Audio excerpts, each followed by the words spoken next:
Hey, Jim Crackton here. The White House is an iconic American building, but it has undergone a lot of changes over the years. Today we're exploring the early White House and the events that have taken place there. On the left is the conservatory in 1858, which was built during the 1850s to grow exotic plants, fruits, and flowers for daily decoration in the White House. It was gradually expanded and then demolished in 1902. Teddy Roosevelt did some major renovations and replaced it with the West Wing.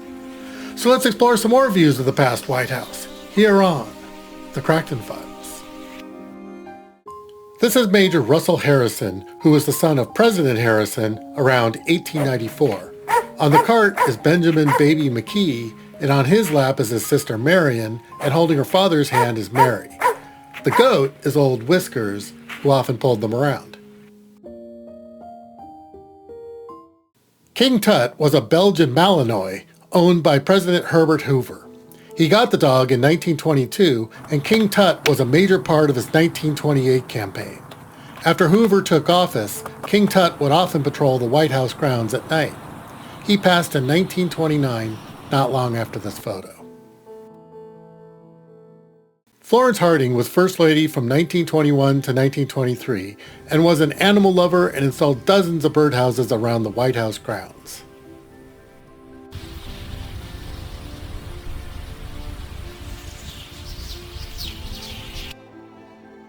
They were wooden houses sized for the common songbirds of the Mid-Atlantic region.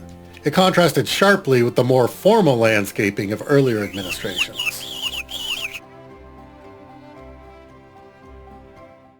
The famous White House Easter egg roll is a traditional event held in the spring. It began in the 1870s on Capitol Hill, but by 1877 the crowds had grown so large that an annoyed Congress banned it.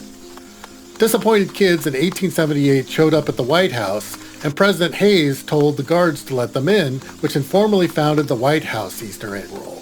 It became an annual event, and in this 1922 photo, the photographer managed to herd them all into a group shot. 1, 2, 3, okay! The structure you see is not the East Wing, which hadn't been built yet. It's the East Colonnade, newly built in 1903. This replaced the East Conservatory. Note that the prior structure was the West Conservatory. They had a huge conservatory complex by 1900. The modern East Wing didn't appear until 1942. We see you, broom guy. We might not know your name, but your work is still appreciated.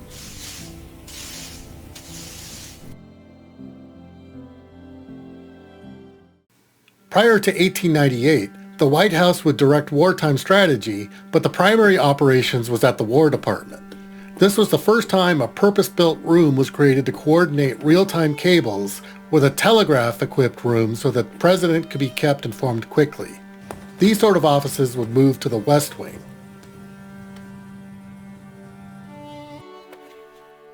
This is the secret war plan for Spain. In 1922, the country was still feeling the effects of the Civil War.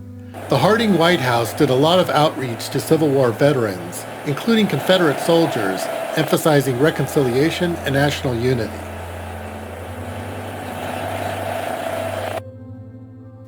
This is First Lady Florence Harding waving from the terrace. She was born in 1860 and died in 1924, only 2 years later. This might be a news photographer in the crowd taking photos.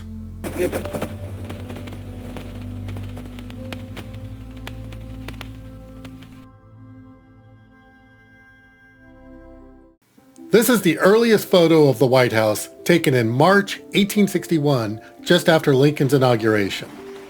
At least, that's what the caption says, but the date on the first conservatory photo that I showed you is 1858. So, who knows? This is a statue of Thomas Jefferson, which used to be on the White House South Lawn. It was later replaced by the more famous bronze statue in 1873 on the North Lawn, which was later moved to the Capitol. The fate of this particular statue is unknown. Life, liberty, and the pursuit of happiness. That's what it's all about. This amazing Victorian dining room was created during Chester A. Arthur's redesign around 1882. It had two enormous glass chandeliers, stenciled and gilded wall patterns, large mirrors, and gas sconces for lighting. The huge dining room could seat 30 to 40 guests.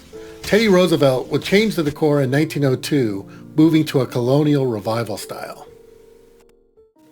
Prior to the West Wing construction, this room was on the second floor of the Executive Mansion, and in 1889 was where President Harrison conducted cabinet meetings.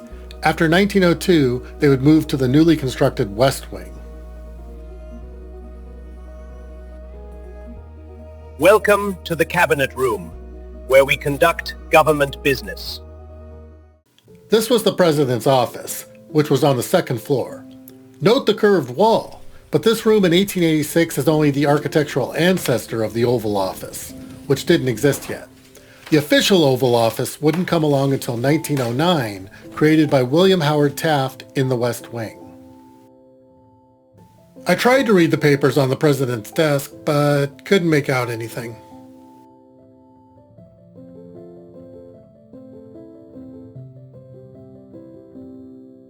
This chandelier looks silvery, but likely would have been a gold-toned brass.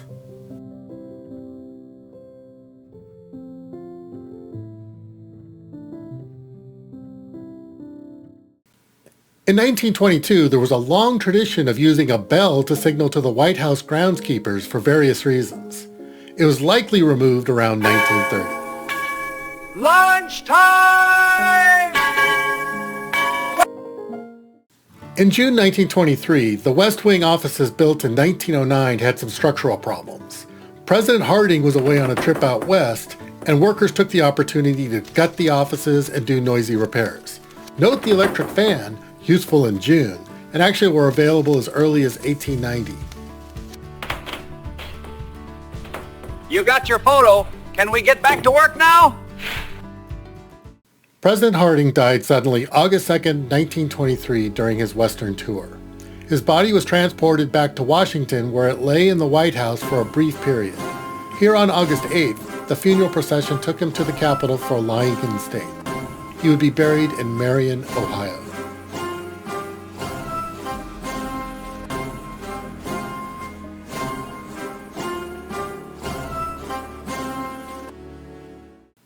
Okay, Crackton cannot be silent any longer.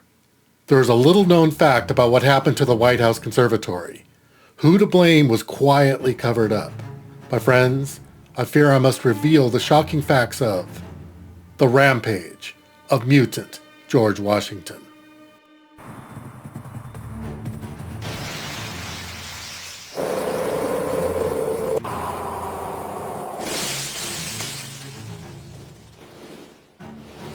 And I'll see you on the next destructive episode of The Crackton Files.